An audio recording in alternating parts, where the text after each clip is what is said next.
He brushed the dirt off his hands and looked at the grave of his only son, Simon. He had died at 12 from an aggressive form of cancer for which there was still no cure. He was, or rather, had been, their only child. They had talked more than once about having another, but his wife had rejected the idea. Simon had been dead for 2 years now, and Bradley still loved to visit his grave to talk to his son.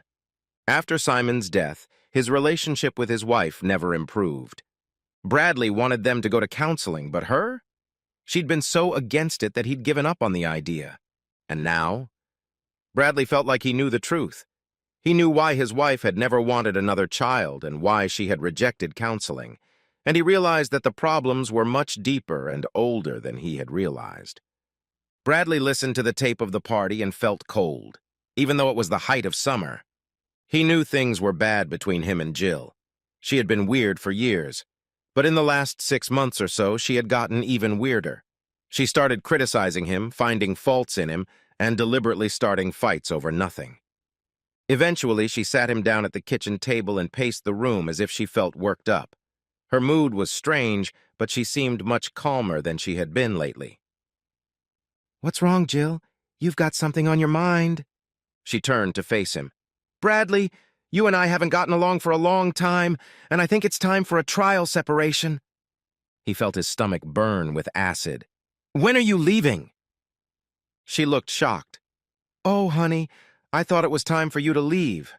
It's not like I'm going to ask for a divorce or anything. And I promise you on our son's grave and on your life that there's no one else before you ask that question. I just need some time to figure some things out." Bradley wasn't stupid. He was hurt that she'd used their son's grave to swear on what was likely a lie, and the fact that she'd chosen to swear on his life and not her own. He thought that was important. Not that he felt he particularly valued his life at the moment. "So," Bradley said, "perhaps you should seek couples counseling to help us find a way out of this situation." She shook her head. "You know my opinion on counseling, but I'm not saying no to therapy for us, but what I am saying is that it has to be in the future. Not now. I don't feel like I'm ready for it at the moment, but I'm certainly not ruling it out." He looked at her. "When do you want me to leave?" "Well, not right away, of course." A look of pain appeared on his face. "I'll get out of your way as soon as I can. I'll arrange everything as quickly as I can." She breathed a sigh of relief and said, "Are you going out to work today?" He shook his head. "Not today, are you?" "Yes, I have a meeting at Advanced Synergies that will probably take all day." He nodded. "Good. How are you going to tell people we're splitting up?" "We're not going to split up. It's just a temporary separation." She was angered by his answer. She continued, calming down a bit. "You don't need to tell anyone about it yet, if you should at all." He shrugged. She couldn't read the expression on his face. It was a pity, because at that moment she could still have saved the situation, but she hadn't. She didn't want to anyway. After that, she went to work. Bradley knew he had plenty of time to take care of some business. Bradley was not a man to mess with. He'd been in the military police and had been on a number of highly classified undercover assignments taking down drug gangs on army bases, so he had a lot of experience in covert surveillance. In fact, he did the same thing in civilian life, working for the city police department after serving 10 years in the Army at age 29. He had several VARs and motion-sensitive miniature video cameras that he could place around the house. Each had a terabyte memory card, so months of footage could be recorded if needed. When he finished the job, he packed a couple suitcases and checked into a motel. When Jill got home, she was outraged that Bradley had already left. "Son of a bitch!" she shouted. "He's gone!" Her friend, Mandy Starbuck, was with her. "Aren't you being a little harsh, Jill? After all, you're the one who asked him to move out, or are you the kind of woman who is never satisfied with her husband?" She laughed at her own joke, which was just as well, since Jill didn't see the humor in it. "Anyway," Mandy said, "now that he's gone, why don't we move our girls' night out up a few weeks?" "Yes," Jill said. "Now that I'm rid of Bradley, things could be very different." That hurt Bradley's feelings, but he was wise enough not to report it to Jill. After all, he had to face mob assassins and bluff. So dealing with a cheating spouse must be child's play, he thought. But was she really cheating? He would soon find out. Everything came to a head after Bradley heard a recording of a so-called girls' night out at the house. Wine poured down by the river, and as the old saying goes, when you drink, your mind wanders. The party was attended by Jill, Mandy, and a few other grunting and clucking women.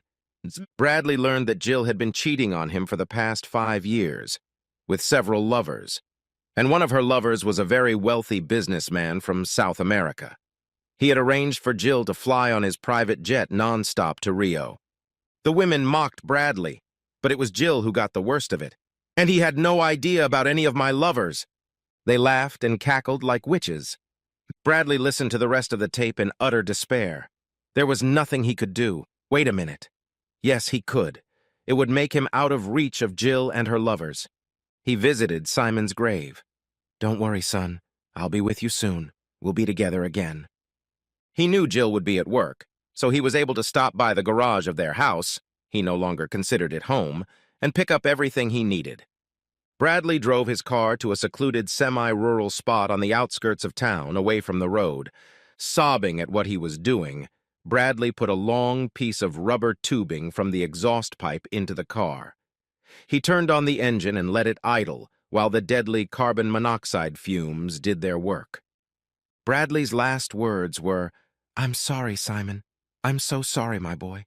But this way we can be together forever, just like I promised." The note Bradley sent to everyone in his and Jill's email inboxes was short and succinct.